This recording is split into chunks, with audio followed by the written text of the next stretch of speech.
ahora, pues ustedes no deben saber. Y temperatura o muy elevada o muy baja, es decir, hipertermia o hipotermia. Estos cuatro síntomas son claves y hay la coagulación, ¿no? Aumento de la coagulación. Estos síntomas son claves ¿para qué? Para indicar que está habiendo una respuesta sistémica, por supuesto, ¿correcto? Y a eso súmenle todo lo que ustedes saben de la inflamación, que no quiero comer, estoy cansado, me siento triste, me duele todo el mundo me odia, nadie me quiere.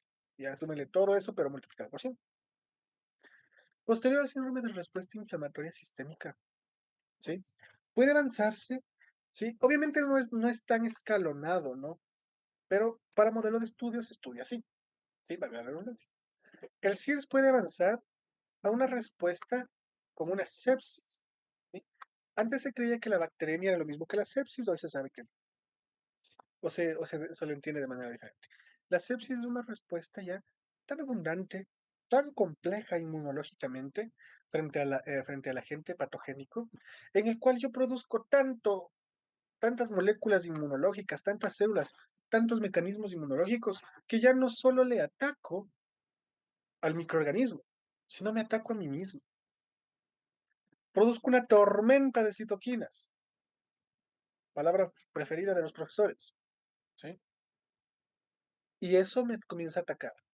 Obviamente todo esto está vinculado a la inflamación. Obviamente mis vasos van a estar como cernidor. ¿Y el líquido qué va a hacer? Va a salir exudado, transudado, todo, pero ya de manera crónica, o sea, perdón, de manera súper aguda, ¿sí? De manera súper complicada. Me dematizo tanto, me inflamo tanto, me pongo tan rojo, me duele tanto, me sube tanto la fiebre, me comienzo a atacar tanto, mis órganos dejan de funcionar, que es la siguiente parte, que después de la sepsis solo hay un pasito más. La sepsis más hipotensión. Hipotensión. Eso se llama shock séptico. La sepsis más la hipotensión, pregunta de prueba, se llama shock séptico. El shock séptico prácticamente el tejido vascular está hecho cernidor. La sangre perdió un montón de líquidos, un montón de proteínas. La sangre está espesa porque perdió líquido, es decir, estoy hipercoagulable. La sangre disminuyó su cantidad, es decir, no llega el aporte sanguíneo suficiente, disminuye la volemia y el tejido comienza a sufrir hipoxia, a isquematizarse, se hace isquémico, se muere. ¿Ya? Encima de eso, estoy hipercoagulado, tengo hipercoagulabilidad, tengo coagulación intravascular diseminada. ¿Sí? Los vasos sanguíneos buscan cerrarse, como están hechos cernidor abiertos, busca cerrarse, se aumenta el simpático. Y encima de eso, ¿sí? Para aumentar, tengo falla multiorgánica. Y el riñón se cansó, ya encima que no le llega sangre. Hay un microorganismo que me está faltando el respeto. Hay temperaturas altas, acidosis metabólica. Hay un montón de cosas que componen el shock séptico. El hígado se cansó, el riñón ya no quiere trabajar, el pulmón está súper mal. El siguiente paso pues se llama defunción, ¿no? La muerte. ¿Sí? ¿Alguna pregunta, mi querida Angie? Disculpa que vi que está de mano, pero estaba emocionado contándoles la sepsis. Perdón, ¿puedes repetir lo de Es que no te escuché lo último de hiponis como. Hipoxia, claro que sí. Como te digo, en la sangre, sí, tiene líquido. Pero ¿qué pasa cuando los vasos se abren hechos cernidor? Todo el líquido fluye. Y la sangre se hace más espesa. Aumenta la viscosidad porque pierde líquido. ¿Sí? Y eso aumenta la coagulabilidad. Obviamente, como he perdido líquido de la sangre, prácticamente la sangre ha disminuido. ¿Sí? De lo que tenía 50 líquido y 50 células, por ejemplo, ahora tengo 20 líquido y 80 células, por ejemplo. Pues soy mucho más espeso. La volemia disminuye la sangre que recorre el cuerpo, ¿ya? Y encima de eso, pues, como ustedes saben, los tejidos se nutren por la sangre. La sangre se hace espesa, no se nutre, no lleva los compuestos como debería llevar y pues se produce una isquemia. Los tejidos sufren hipoxia. La isquemia es cuando un tejido muere por hipoxia, por falta de oxígeno y nutrientes. Muy bien. Sepsis es una disfunción orgánica que puede causar la muerte y que es debido a una alteración de la respuesta por infecciones. Cuando ataco súper fuerte una infección. ¿Sí? Ahora ya no se usa el SIRS. Ya nosotros estudiamos así y ustedes van a estudiar así cuando estén en quinto, en sexto, van a estudiar estas patologías, porque es parte de, sí, es una respuesta inflamatoria exagerada y sistémica, ¿ya? En la cual hay una infección grave, hay hipertermia, mucho calor o mucho frío, hipotermia, hay taquicardia, hay taquimia, respiro rápido, el corazón late rápido, los leucos están en las nubes, la coagulación está alterada, hipercoagulabilidad, y encima rompo el fibrinógeno, ¿sí? Entonces además de que consumo mis factores de coagulación y coagulo, encima estoy rompiendo la cara, ¿ya? Destruye las células, todo muy completo, muy completo. Ahora, cuando a todo este síntoma se le aumenta la hipotensión, se llama shock o choque séptico, como quieran decir, shock o choque séptico. Ahí todo la circulación, el metabolismo ya está en otro lado. Ya estamos casi más allá que acá. La presión debe estar menor a 65 milímetros de mercurio. Y el lactato debe estar más de 2 milimoles. ¿Cuánto es lo normal del lactato? Pues 2 milimoles por litro. ¿Cuánto es lo normal de la presión? Pues 120-80 como rango superior y como rango inferior es 80-60. Cuando bajo, si de 80-70 estoy en hipotensión, pero para que se considere shock séptico debe ser menos de 65 milímetros de la presión arterial media. ¿Sí? El choque, bueno, que les cuento un poco de patología, súper complicado, es súper importante, es bien interesante y todo lo demás. Ok, como habíamos visto en la segunda clase cuando yo les... ¿Se acuerdan qué pasa cuando yo tengo mucho TLR4? Arisdanas, ¿qué hace el TLR4?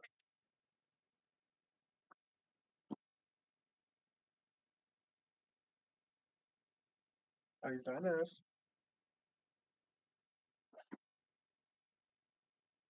¿no? Es el que reconoce a los lipopolisacáridos. Sí, lipopolisacáridos. Perdón, Gabriel.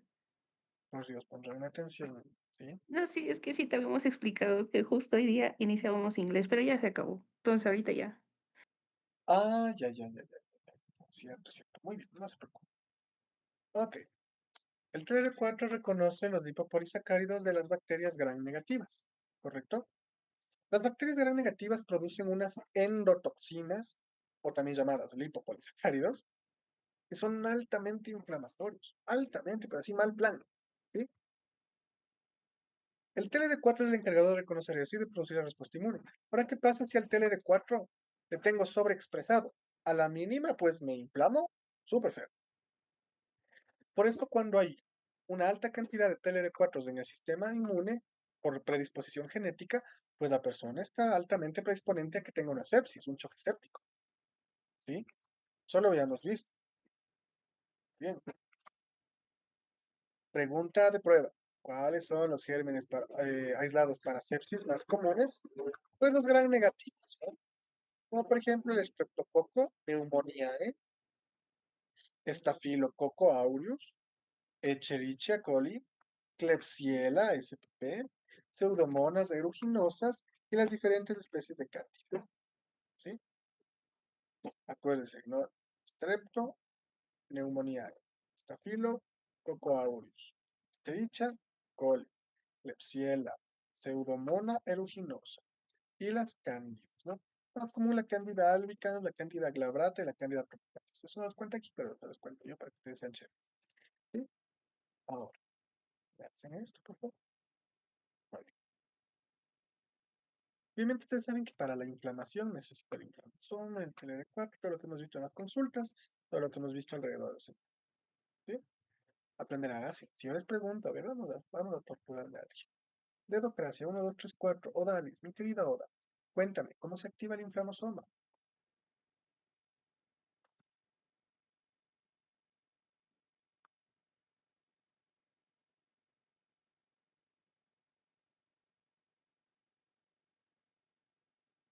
No, ok. Scar, cuéntame, ¿cómo se activa el inflamosoma?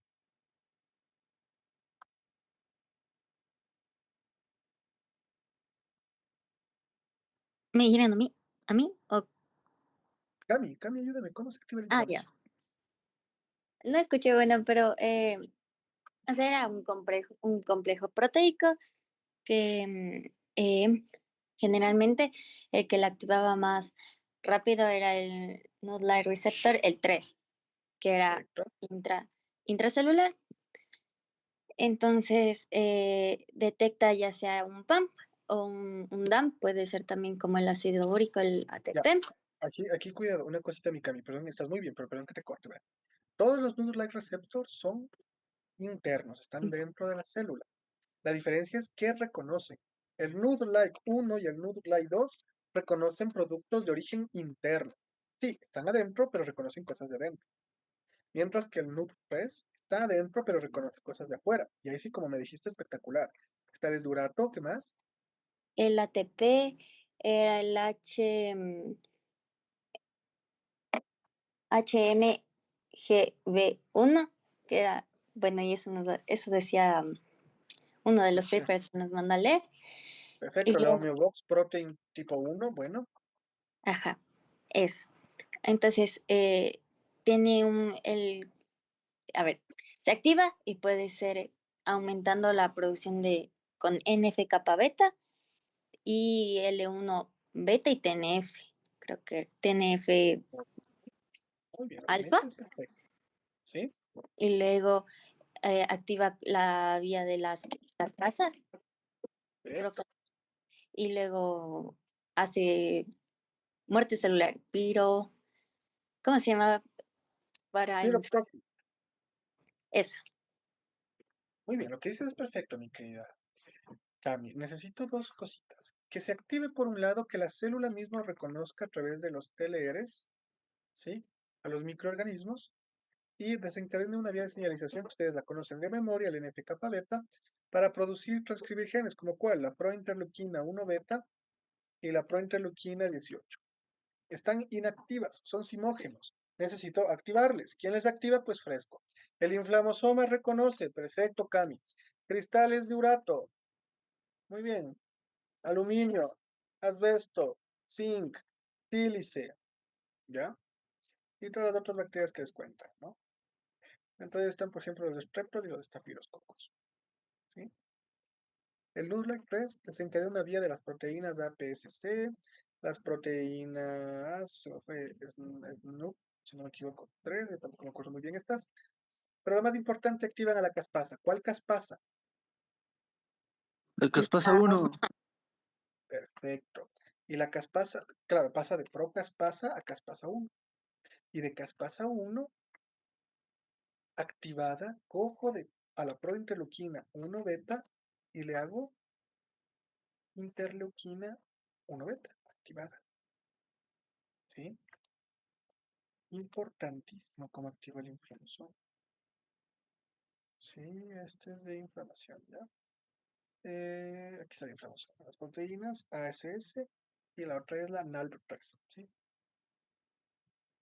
Pues Dios, ¿no? Pues Dios. Verán que la inflamosoma se activa. Necesita dos vías. La vía de los TLRs que producen las prointerleuquinas y la vía de los NLRs que producen la caspasa activada 1. Gabo, ¿Sí? Pau, cuéntame. no sé si es solo a mí, pero, o sea, se te escucha como bien, bien bajito. Chicos, ¿me escuchan bien? Yo sí te escucho bien. Cargar esto entonces, mi querido Pau. Yo como te Sí, yo escucho. también te escucho bien. Ha de ser mi compu. Ahí hay una tecla de alzar volumen. No, mentira. Revísale, mi querida Pau, el internet tal vez. Ponte auriculares, ¿sí? Y voy a tratar de hablar un poquito más fuerte, ¿ya? Ok, sí, muy bien, ¿no? De acuerdo. ¿Ustedes se acuerdan cómo se activa el infrarrojo? Ya. Vuelvo a hacer si es que es lo que yo les estaba dando. ¿Sí? Aquí está, ¿no? Todo esto de aquí. Hay mayor, ¿sí? Producción del MIF, el macrófago inhibition factor. Es decir, así que el macrófago una vez llegó se quede ahí. ¿Sí? Muy bien. La interleuquina 17A, que ya saben ustedes que es producida por los linfocitos TH17 y todo chévere. Ahora sí, la inmunopatología. Esto es un ciclo vicioso, ¿no? Una vez entra un paciente en sepsis, se muere si no recibe atención médica, ¿correcto? Entonces, la sepsis inicia, ¿de acuerdo? Los firmicutes, ¿sí? Activan el pulmón, el intestino, el cerebro, el hígado. No es una falla multiorgánica, ¿sí? Los firmicutes, moléculas inflamatorias, cualquiera. Se produce una disfunción multiorgánica, los órganos se cansan, ¿sí? Ahí yo intervengo como médico, pues, y doy antibióticos para matar a los virus. Si los vasos están hechos cernidor, les doy vasopresores, pues. Le doy adrenalina, le doy, se me ocurre darle, ¿cómo se llama este otro? La atropina, le doy, se me ocurre, dopamina, yo qué sé. Le doy esteroides, corticoides, pues para inhibir la respuesta inflamatoria tan fuerte. Y claro, no dieta, nada por violar, ¿sí? Los fármacos mantienen la microbiota que estimula el sistema inmune, ¿sí? Son moléculas inflamatorias, pero del tipo positiva, por decirlo así. Son Gabriel, una medicamentos. pregunta. ¿Mande? ¿Por qué no vía oral? No, pues el paciente ahorita no puede ni respirar, se está muriendo, no le puedes dar nada por vía oral. De hecho, lo que toca hacer es canalizarle 2 vías.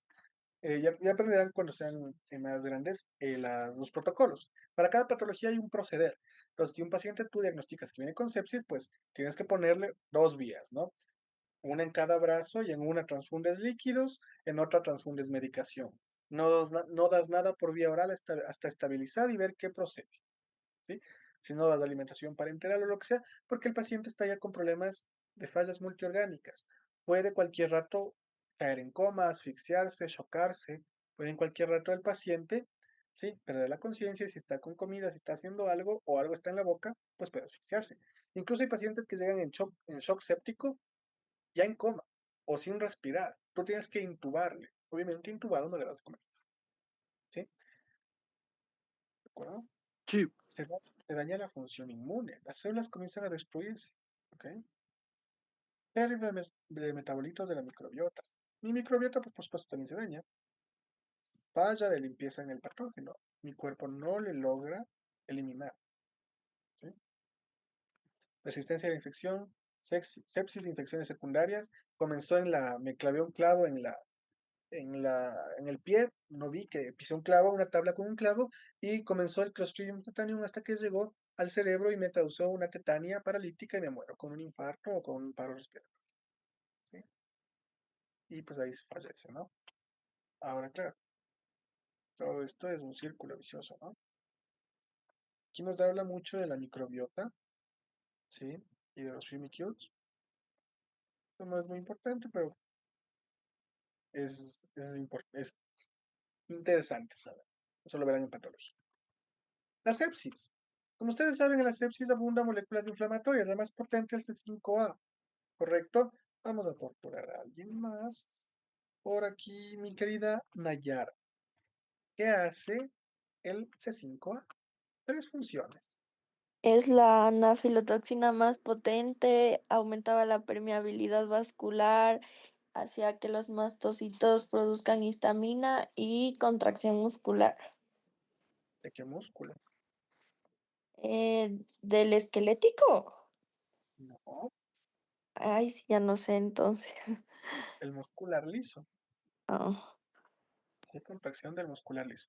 Por eso te acuerdas que se cerraban los bronquios. La histamina crea contracción muscular lisa y se produce el broncoespasmo, por ejemplo. ¿Ya? Muy bien. Sí, perfecto. Eso es el C5A y cualquier otra anafilotoxina. Muy bien. ¿Sí? Desactiva la NADPH oxidasa, disminuye especies reactivas de oxígeno, ¿sí? Se produce la bacteria. Cuando hay una producción excesiva, ¿no? O pilas, cuando ya es demasiado excesiva, las células comienzan a fallar. Normalmente el C5A pues estimula todo esto, ¿no? Estimulo la activación, estimulo las especies reactivas de oxígeno y ataco a las bacterias. Pero ya en una cantidad muy amplia pues se produce un efecto opuesto, ¿sí? Este aumenta su producción inflamatoria, se descontrola, comienza a atacar como le da la gana a los, ¿ya? El endotelio, correcto. Los fibroblastos comienzan a producir proteínas para la coagulación excesivamente. Coagulación intravascular diseminada, el famoso SID. Se tapan vasos importantes, pues muere la persona. ¿sí? Obviamente el linfocito T es capaz de receptar a la C5A, ¿sí? Eso induce una superestimulación a que produzca caspasas apoptóticas. Por eso les pregunté cuál caspasa activa el inflamosoma, porque una cosa es activar con la caspasa 1 el inflamosoma, y otra cosa es activar caspasas 3, 4 y 6 y suicidarme, ¿no? Hacer apoptosis. Los linfocitos mueren y me quedo con una inmunodeficiencia. Y si tengo un montón de bacterias que me están atacando y encima no tengo los comandantes, estoy perdido. ¿Sí? Todo eso nos cuenta aquí, mis chicos. Tratamientos, ustedes no lo deben saber. Como les digo, es un algoritmo muy importante. No creo que deben saber esto, pero hay muchas cosas. Lo primero es la oxigenación, ¿sí? Si estoy en un shock hipovolémico, ¿no? Si estoy en un shock hipovolémico. Restablecer el volumen, he perdido volumen sanguíneo. La hipoglicemia, porque los estados inflamatorios consumen alta demanda metabólica de carbohidratos, ¿sí?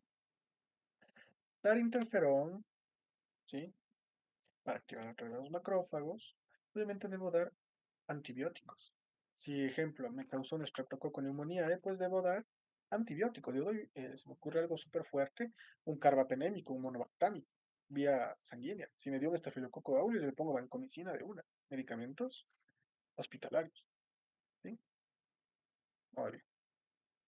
Yo siempre tengo que estar pendiente en los pacientes con sepsis, como les dije, de las complicaciones, la coagulopatía, ¿sí? La inmunodeficiencia, las hipertermias, las fiebres muy altas, ¿sí? Muy bien. Ok. Debo dar medicamentos que inhiben los factores de coagulación, ¿no? Eso ustedes todavía no lo deben saber, pero uno de ellos, ¿sí? Un anticoagulante recombinante es la proteína C activada. Sí, y clarito le dice, no confundir con la proteína C reactiva.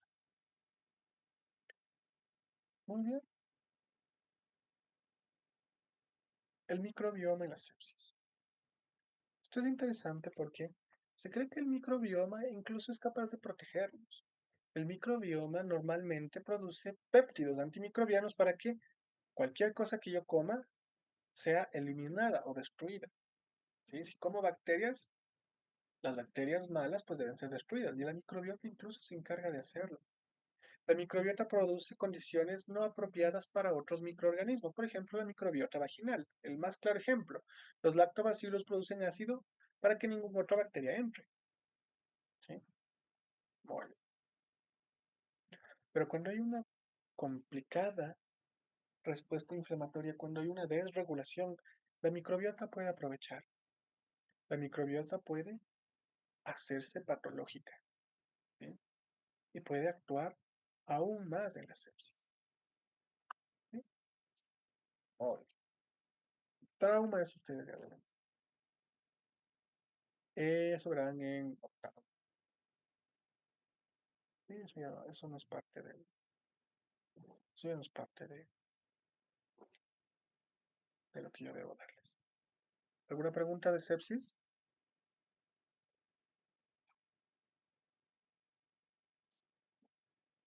Estrés tampoco vemos. No, esto es, solo deben ver sepsis, nada. Esa es la parte que les toca. ¿Alguna pregunta de esto?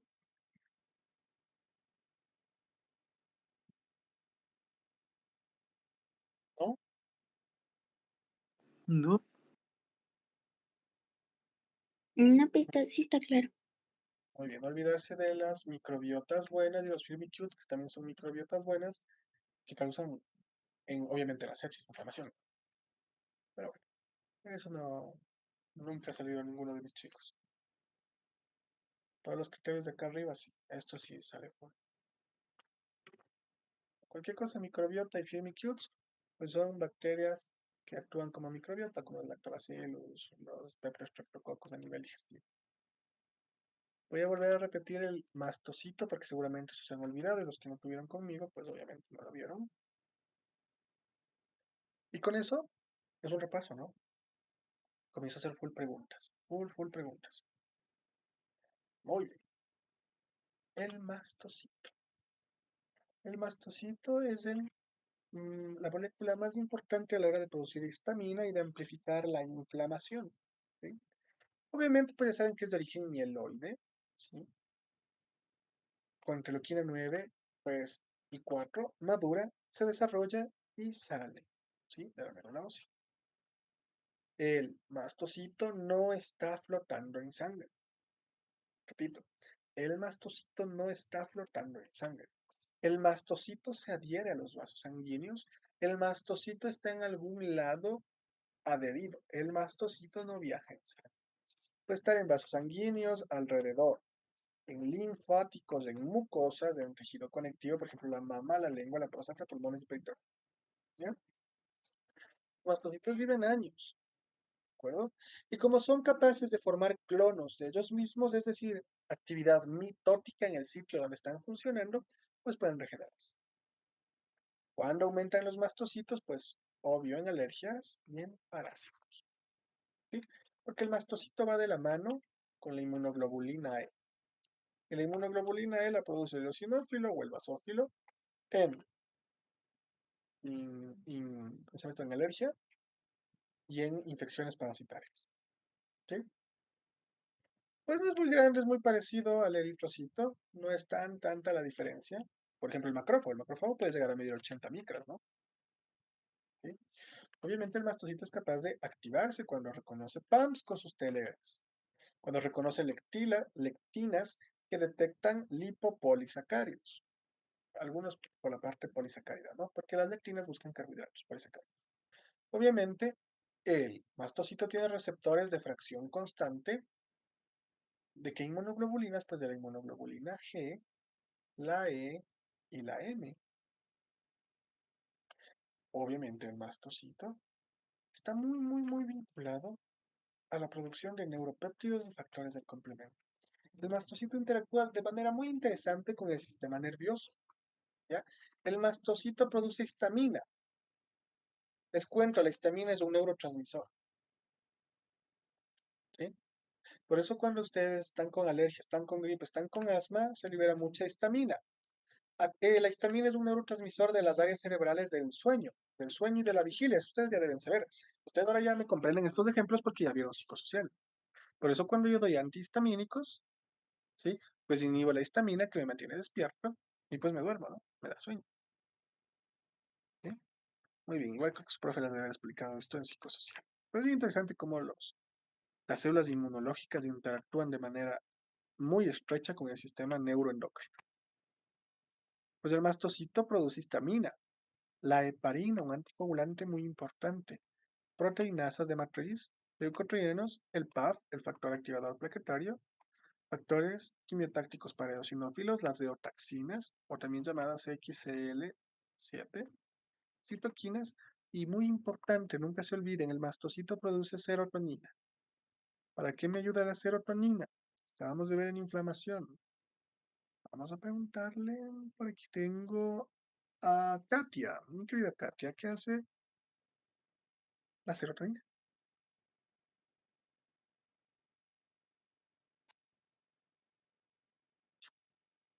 Ok, mi querida Angie. Ah, no, Kat, y justo iba a hablar. Dime, Kat. Perdón, no se prendía el micrófono. A ver, según yo, la serotonina era un neurotransmisor que ayudaba a lo que era el sueño, el apetito y a la digestión. Ya, pero en la parte inmunológica. Ah, en la parte de inmunología. A ver, actuaba en el sistema como, creo que era parte de era como un modulador de lo que era la inflamación y la respuesta a las lesiones y controlaba lo que era la cicatrización de los vasos sanguíneos. Y no.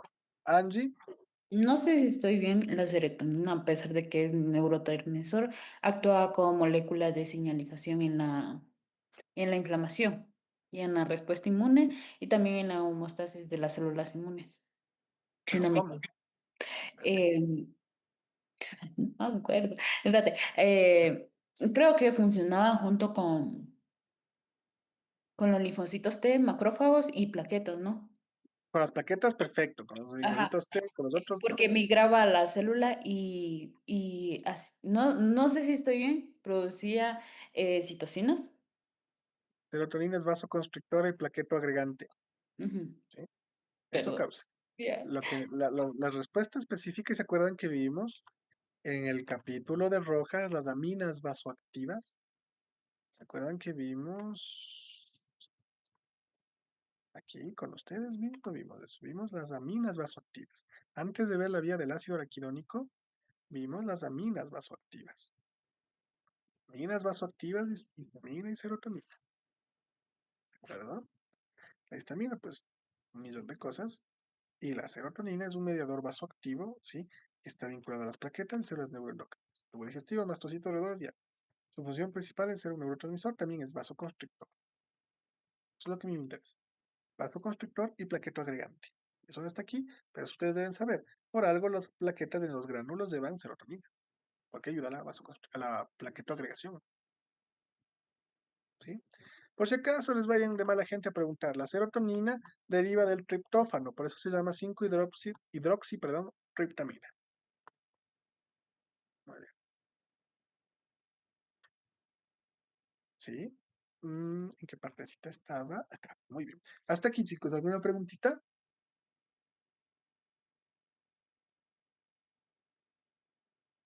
No, por supuesto, los mastocitos tienen gránulos, no son granulados, abundantes, densos. Contiene todo lo que acabamos de ver arriba: heparina, condroitina, histamina, proteínasas como la quimasa, las triptasas. Obviamente produzco interleuquinas del tipo inflamatorias, del tipo reparadoras y de crecimiento. Además, produzco metaloimproteinasas de matriz y carbopeptidasas, con las cuales yo puedo destruir la matriz extracelular para que el mastocito pueda moverse y otras células inflamatorias también. ¿Sí? El mastocito produce aminas biógenas, histamina, serotonina y dopa. ¿Sí? Produce enzimas que convierten, porque ¿de dónde viene la histamina? De la histidina. Cuando le des carboxilo a la histidina, formo histamina. ¿Sí? Y a otras enzimas. Para formar la dopa, dopa descarboxilasa, citocromos oxidasas, factor activador de plaquetas, fosfatidasas, otras enzimas. ¿Sí? Funciones del mastocito, pues la inflamación.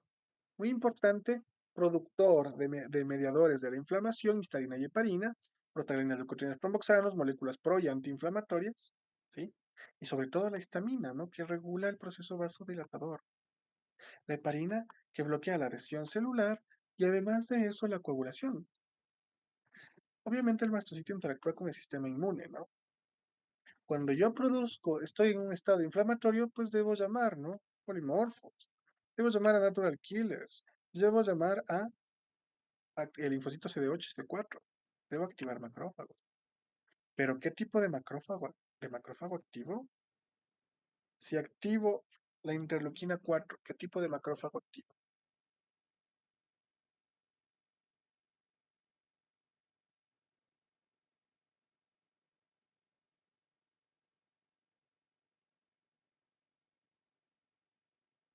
Interleuquina 4, ¿qué Tipo, tipo de macrófago tipo activo? 2. Tipo 2 antitumoral. Muy bien. Perdón, tipo 2 protumoral. Protumoral. ¿Sí? Verán, guambras, no me harán quedar mal en la prueba que dan esta semana, ¿verdad? Que me enteré que me hicieron quedar mal en la prueba. Muy bien, muy bien. Hemos revisado todos los días macrófagos desde que les he dado clases.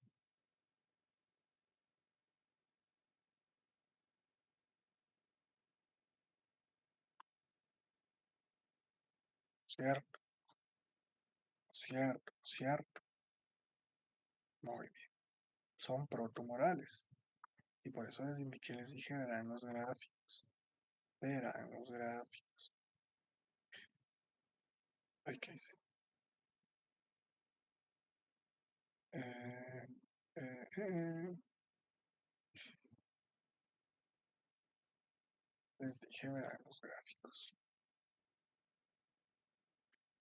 Y perdón que me tome la molestia y les quite su tiempo, pero no pueden olvidarse de estas cosas porque me dan integral. Después de que den el integral, lo que sea. ¿Sí? Muy bien. Aquí, macrófago, ¿no es cierto? Activado por interleuquina 4, induce reparación heridas y es protumoral. porque es angiogénico. ¿Cierto? Y por supuesto son los enviados muy bien, claro. Perfecto. Vamos a la siguiente partecita, mis chicos. Me quedé en el mastocito. Mastocito. Aquí. Muy bien. El mastocito atrae activa macrófagos. Activa CD4, CD8. Activa natural. Activa todo el mundo. Prácticamente activa todo el mundo. Obviamente el mastocito va a poder reconocer, ¿no? Si hay lipopolisacáridos, si hay simosaninulina, si hay algunas cosas. ¿Sí? Si solo tiene TLR4, pues produce interleuquina 1. Si tiene TLR4 y 2, pues estas tres moléculas. Y si solo tiene TLR2, pues producirá estas moléculas que son ampliamente antiinflamatorias. Repito, si tengo TLR4 y TLR2, pues produzco TNF-alfa, interleuquina 6 y 13. ¿Sí? Dos proinflamatorias y una antiinflamatoria. Si solo tengo TLR4 y soy mastocito, pues produzco puramente una inflamatoria. Si soy mastocito y solo tengo TLR2, pues produzco 4. Bueno, el 5 es proinflamatorio. Produzco 1, 2, 3 proinflamatorias, 4 y 10 antiinflamatorias. Como les conté, el mastocito tiene la capacidad de comunicarse neuroendocrinamente. El cerebro manda neurotensina, la sustancia P, endotelina 1 y factores del complemento, ¿correcto? Que estimulan al mastocito. Ustedes saben, pues atrae a muchas células eosinofílicas, linfocitos y polimorfos. Produzco proteínas que degradan y destruyen la matriz para yo poder viajar. Están muy vinculados, esto sí es importante, y esto es mencionado en la parte del libro, en la parte casi final, que reparan el callo óseo y la cicatrización después de vacunaciones, por ejemplo. Ustedes tienen esa marquita en el brazo cuando les vacunaron de niños contra la tuberculosis, la BCG. Esa cicatriz, eso se quedó porque los mastocitos participaron en la formación de ese queloide, esa cicatriz, ¿no? ¿Sí? Los mastocitos al actuar o interactuar con la inmunoglobulina E y la histamina ayudan a eliminar los gusanos planos, los helmintos, gusanos planos, helmintos. ¿Sí? Muy bien. ¿Alguna preguntita de aquí? ¿De mastocitos? No.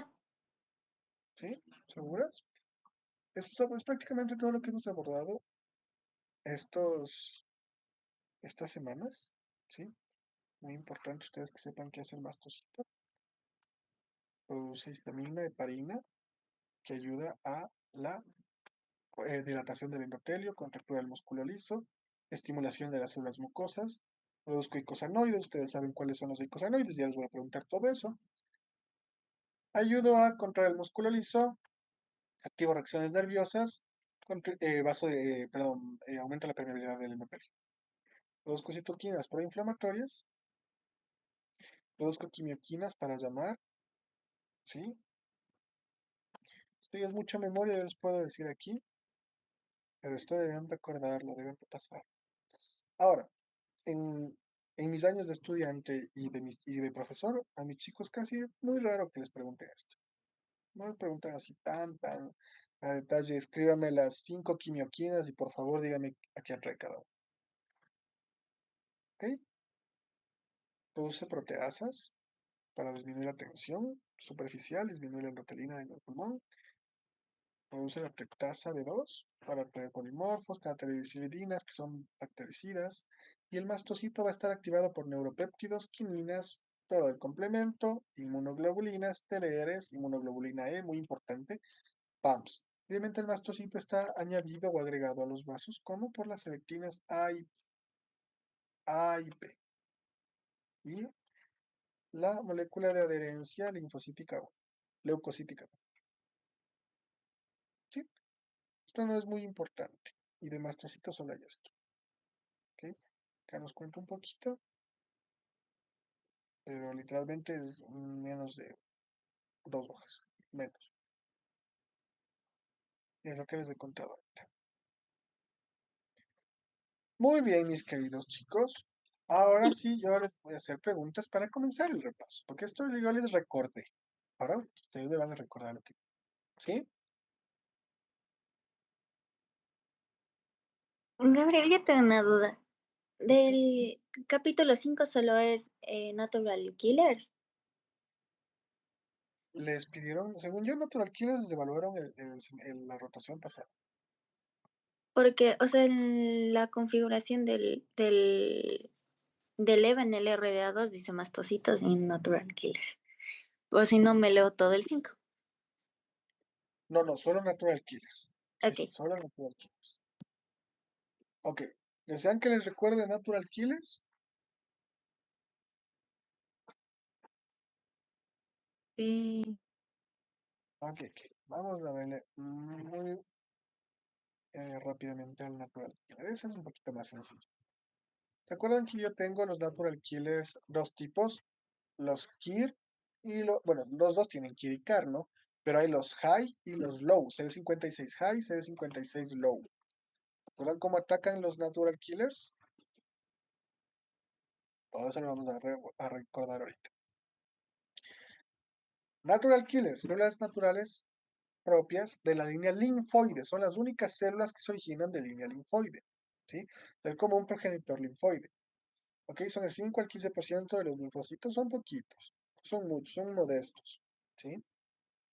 Algo importantísimo y que eso sí pueden preguntarles y lo van a hacer es que los natural killers son claves en el embarazo. Se cree que ellos invaden la placenta y el trofoblasto para que se produzca un apropiado crecimiento de los tejidos vasculares y se forme una placenta bien, una placenta apropiada. Si no, después aparece la preeclampsia, la hipertensión gestacional, cosas raras. Repito, natural killers vinculados al proceso de la desidualización en el embarazo. Que se forme bien la placenta y todo eso. ¿Ok? Ustedes saben el natural killer, ¿sí? Ataca con perforinas, con las que forma el poro, correcto, miren las perforinas, y las granzimas. Las granzimas entran, buscan el DNA y lo rompen, lo hacen inestable para que la célula, ¿sí? Haga apoptosis, porque cualquier célula que tenga material genético dañado hace apoptosis. Ya menos las cancerígenas, esas son raras. ¿Ok? Muy importante. ¿Sí? Los natural killers son atraídos por múltiples quimioquímicos. Por un grupo al hígado, por otro grupo a las mucosas, por otro grupo al útero. El útero muy importante, vean, pues Dios, al páncreas, al cerebro y a las articulaciones. Yo cuando era hombre me sabía. Honestamente, si ahora me pregunto, yo no me acuerdo. Pero es porque, claro, con el tiempo ustedes lo van usando. Si yo les digo, por favor, díganme las ramas del tronco celíaco, ustedes vieron eso hace 2 meses. Es normal, pero ahorita ustedes deben repasar estos tipos de cositas que saben que posiblemente pueden preguntarles, que uno les ve como que de media gana, como que se hace loco porque no quiere aprenderse, porque sabe que se van a preguntar, pero qué pereza aprenderse. Tratarán de aprenderse. ¿Sí? Muy importante. Ok, entonces, yo tengo dos tipos de natural killers. Los CD56 high y los CD56 low. ¿Sí? Este marcador celular es el que hace que haya dos poblaciones. High, mucho. Si tengo mucho CD56, pues soy natural killer, ya vamos a ver. Citotóxico, si tengo, perdón, helper, si tengo poco CD56, soy citotóxico. Igualito que los linfocitos. ¿Ya? Entonces, obviamente el natural killer produce granzimas y perforinas para poder atacar. Perforinas, perforo membrana, granzimas entran y degradan el DNA. Lo inestabilizan, degradan el DNA y destruyen a la célula internamente por apoptosis, que se induce. Pregunta de prueba. ¿Sí? El macrófago puede, si está aquí una célula y por aquí está una bacteria, el macrófago puede venir facilito y comerse la bacteria. Pero ¿qué pasa cuando hay bacterias intracelulares? Virus intracelulares. Ahí el macrófago es muy complicado que reconozca el microorganismo, pero los natural killers sí lo pueden hacer. Y esos que dicen, como sé que está adentro bacteria, se forma un poro y boto gran sí. ¿Sí? Por eso los natural killers atacan principalmente a elementos intracelulares como virus, bacterias intracelulares y células malignas. Dani, mi querida Dani Kinga, ¿qué bacteria les mandaron a consultar a ustedes que es intracelular, que conmigo estudiaron, que el natural killer ataca? Perdón, virus, un virus.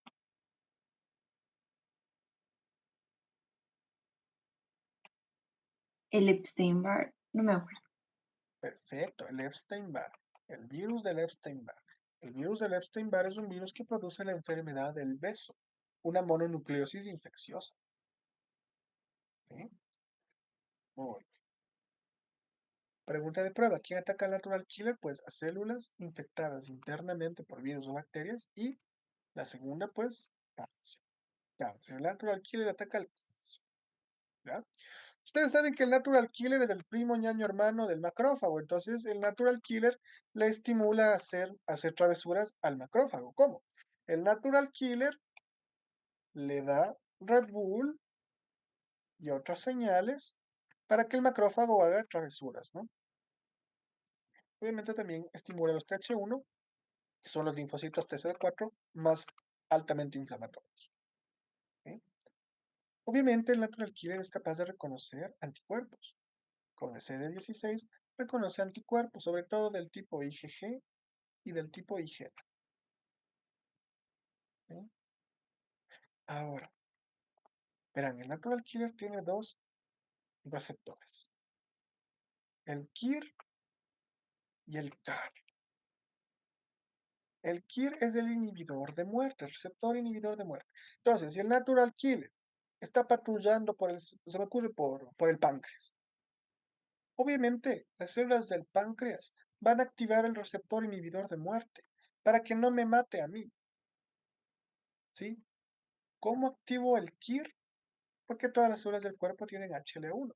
Entonces el HL1 de cualquier célula interactúa con el KIR, ¿sí?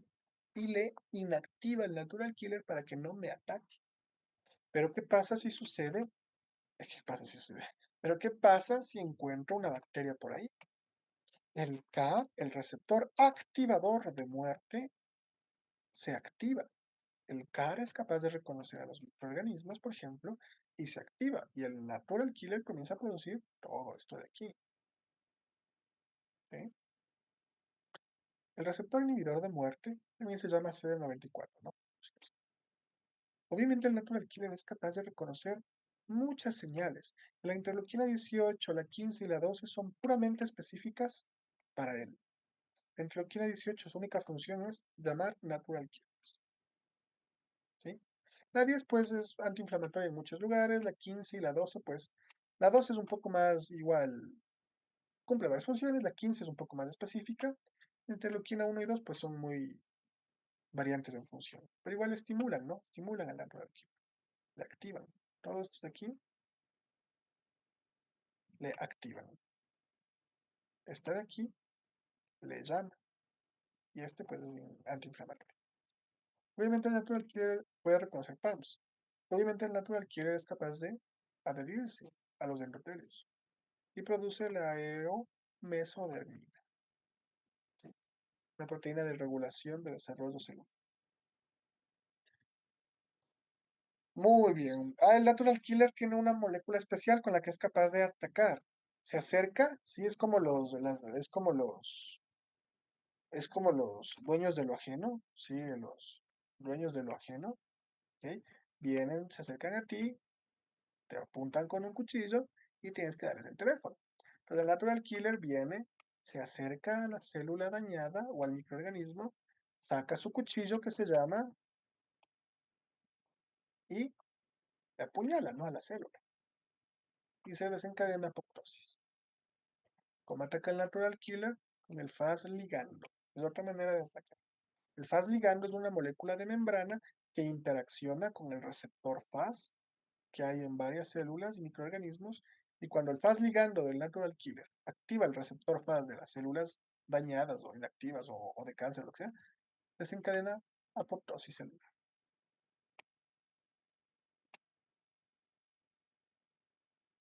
Ujú. Miren aquí, el CD56 high es helper, produce, perdón, citoquinas. Es helper y produce citoquinas. Mientras que el CD56 low es citotóxico. Es como si fuera este el CD4 y este el CD8. Si del linfocito estuviéramos hablando. Muy bien. Ustedes saben que yo tengo tipos de perforinas y tipos de granzimas. ¿Ok? Los tipos de granzimas son 5, ¿no? A, B, H, K y E. Por si acaso se ofrezca. Muy bien. Ustedes saben que el natural killer es el primo hermano del macrófago. ¿Sí? Entonces, cuando por ejemplo el macrófago reconoce la tuberculosis, el macrófago produce interleuquina 23 y 12. Eso estimula el natural killer para que produzca interferón gamma. El interferón gamma es Red Bull para el macrófago y se autoestimulan los dos, comunicación parácrina, ¿no? ¿Sí? También se lleva algo con las dendríticas, ¿no? El natural killer, la dendrítica lo que hace es estimular al natural killer. Y el natural killer lo que hace es producir citotoxicidad y encima destruir a las dendríticas que ya estén dañadas y viejitas. ¿Sí? El natural killer, ¿sí? ¿Ataca a quién? Citomegalovirus, la varicela, el Epstein-Barr, el herpes simple, que tienen todos en común que todos son virus. La leishmania y el toxoplasma, pues esto es un parásito, esto es una bacteria intracelular. ¿Ya? Muy bien. Pregunta de esto, chicos.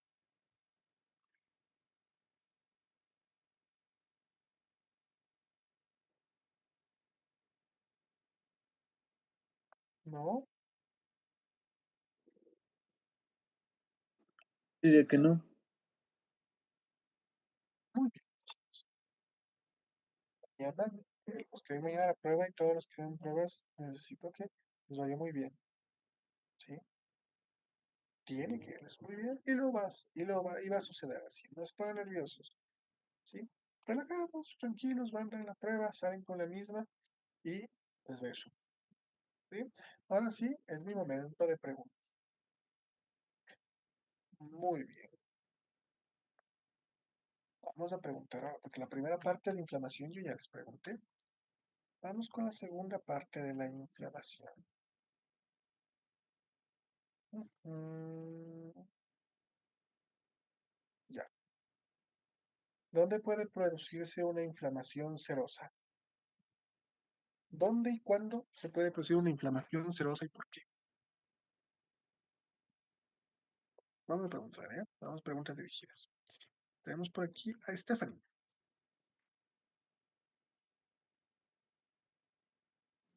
A ver, ¿dónde ocurría, verdad? Ajá, las inflamaciones serosas.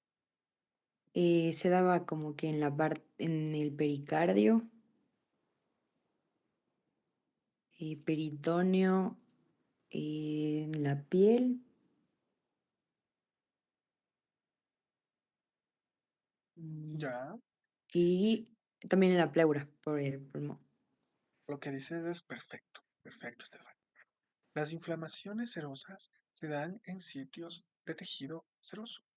Entonces, la capa que recubre el pulmón, el peritoneo, perdón, la pleura, es una capa serosa. La capa que recubre el corazón es una capa serosa. El peritoneo es una capa serosa. La piel no es serosa, pero puede producirse una inflamación serosa. ¿Sí? En la inflamación serosa, ¿por qué se produce? ¿Qué líquido sale? ¿Exudado o transudado?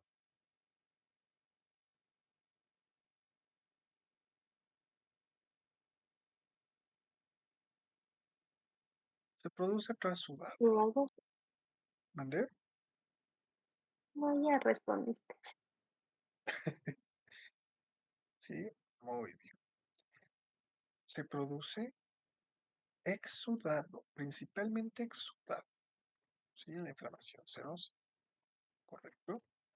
no es muy común que haya trasudado, pero puede haber, ¿sí? Puede haber, por ejemplo, cuando aumenta la permeabilidad vascular de algunos tejidos, como por ejemplo el tejido pleural, un derrame pleural. Ahí y solo ahí hay trasudados, ¿sí?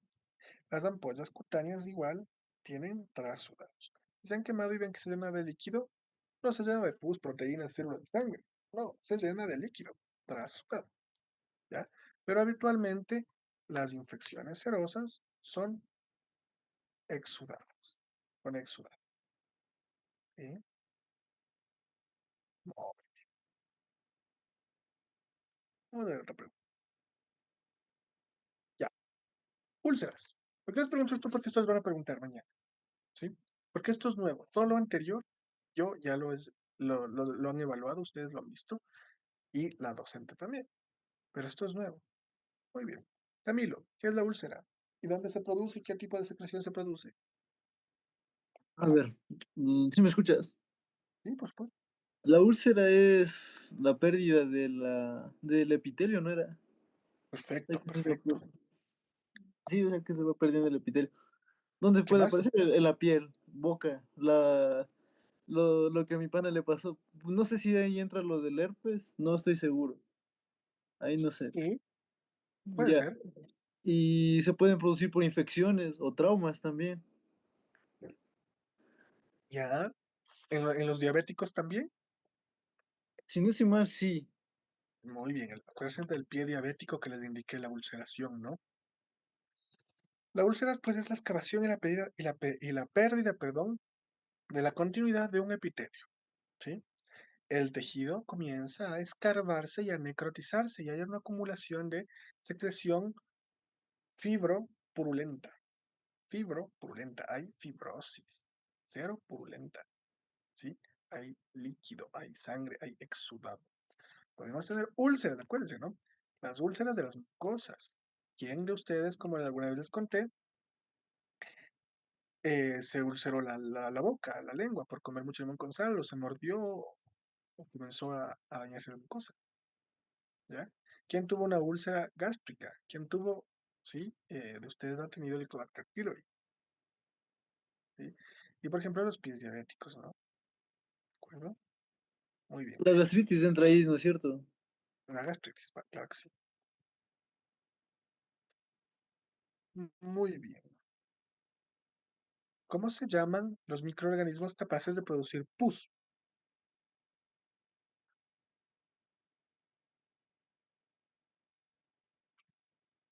Pau, ¿cómo se llaman los microorganismos capaces de producir pus? ¿Y qué es lo más importante de la inflamación purulenta?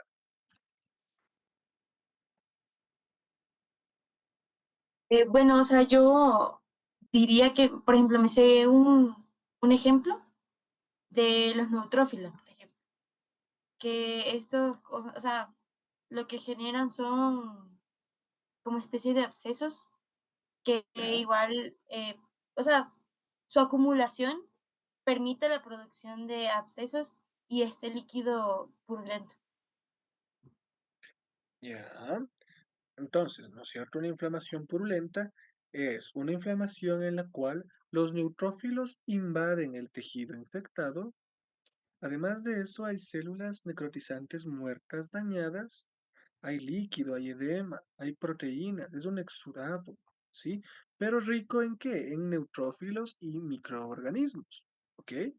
Las bacterias o los microorganismos capaces de producir pus se llaman biógenos, ¿sí? Eso está por aquí, creo. Sí, biógenos, ¿de acuerdo? Como por ejemplo los estafilococos. Los abscesos ya es un tipo de inflamación supurativa muy amplia, ¿sí? Los abscesos tubo-ováricos, los abscesos cutáneos, los abscesos hepáticos, ¿sí? Estos abscesos habitualmente son con el tiempo reemplazados por tejido fibroso y queda una condensación fibrosa del parénquima, ¿sí? Por eso un absceso hepático puede hacerse una fibrosis hepática, ¿sí? Y de la Perfecto. gonorrea también aplica. La gonorrea, sí, sí causa abscesos, tienes toda la razón, sí, sí. El absceso tubo-ovárico puede ser causado por gonorrea. Ujú. Muy bien. Vamos a ver acá. Creo que esto sí. Ah, no, esto ya les pregunté ya. Todo esto ya les pregunté. Todo esto ya les pregunté. Ya les pregunté. A esto no les pregunté. Y esto sí quiero saber. Por favor, Aris Dana, ustedes están dos, valen por dos. Por favor, cuéntenme cómo se produce, por qué se produce, qué células están ahí, en qué se convierten, cómo actúan en la inflamación granulomatosa. Y denme un ejemplo, por favor. Dijiste inflamación granulomatosa. Sí, sí, sí.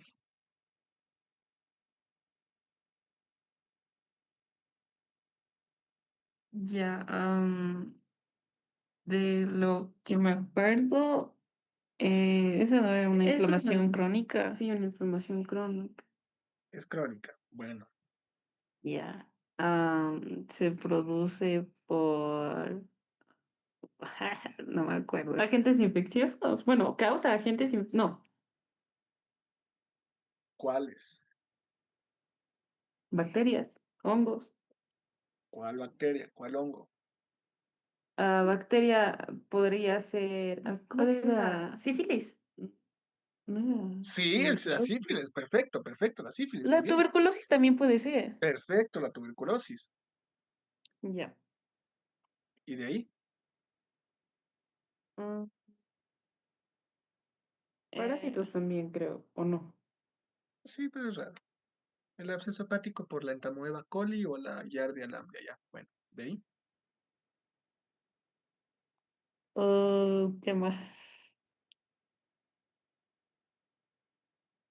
Oye, no, ya no sé qué decir. Ya, muy bien. Pauli, de ahí, ¿qué pasa? ¿Qué es lo importante de la inflamación granulomatosa? Em, o sea, a ver, después hay a ver, lo de la activación inicial, Ya, donde los macrófagos van a fagocitarlo. perfecto. Lo que dices es perfecto, continúa. Em, de ahí creo que se activaba el TH1. También, perfecto. Se liberaba la interleucina 2. Como que nos fuimos un poco de la sintonía. ¿Qué más pasa? Aquí pasan cosas bien interesantes. También aparecía el interferón gamma. Sí, pero ¿qué más? ¿Qué más con los macrófagos? O sea, el Vamos a ver. macrófago lo fagocita, pero no lo destruye.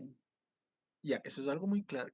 En la inflamación crónica granulomatosa, yo trato la palabra correcta de lo que voy a decir, es lo que ustedes deben decirlo. A ver, Cami, antes de decirlo yo, Cami. Muy bien, Pauli, Cami. Muy bien, Camilo. Es que, o sea, en sí era como que el virus patógeno, porque siempre el ejemplo era la tuberculosis, como que ¿Ya? era muy, muy grande, muy difícil de fagocitar, entonces como que todos le rodeaban. Entonces, Eso. entonces podía ser por algo inmunológico, tipo la tuberculosis, o puede ser un factor, algo como extraño, decía como, no sé, las suturas, y por eso luego se forman queloides de los de las suturas. Perfecto, Cami. Perfecto. Lo que dijiste es espectacular. Lo único que te faltó y que añadiría es encapsulan. Encapsulan al microorganismo. ¿Se acuerdan que les indiqué un gráfico, una RX de tórax, donde se ve el granuloma pulmonar, se ve una bola negra ahí? ¿Se acuerdan que les conté que comienzan a venir los macrófagos? Comienzan a unirse entre ellos y hacer células grandes, células que digo espumosas, eso es con el colesterol.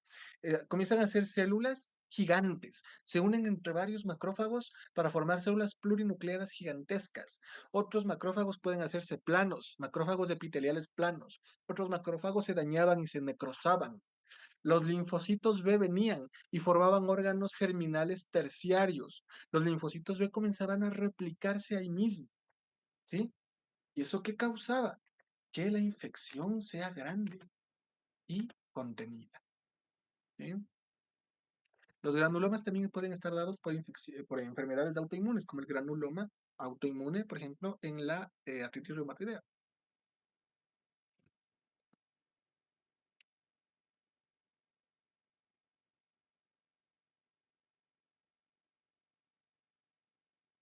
Hay un gráfico que siempre me gusta indicarles, pero no aparece. Este de aquí creo que es. Este de aquí creo que es. Ajá, ajá. Este de aquí. Hay uno más clarito. Bueno, no está tan claro. No, esto es un poco más complicado. Quiero indicarles cómo las células se adhieren. Este de aquí está perfecto.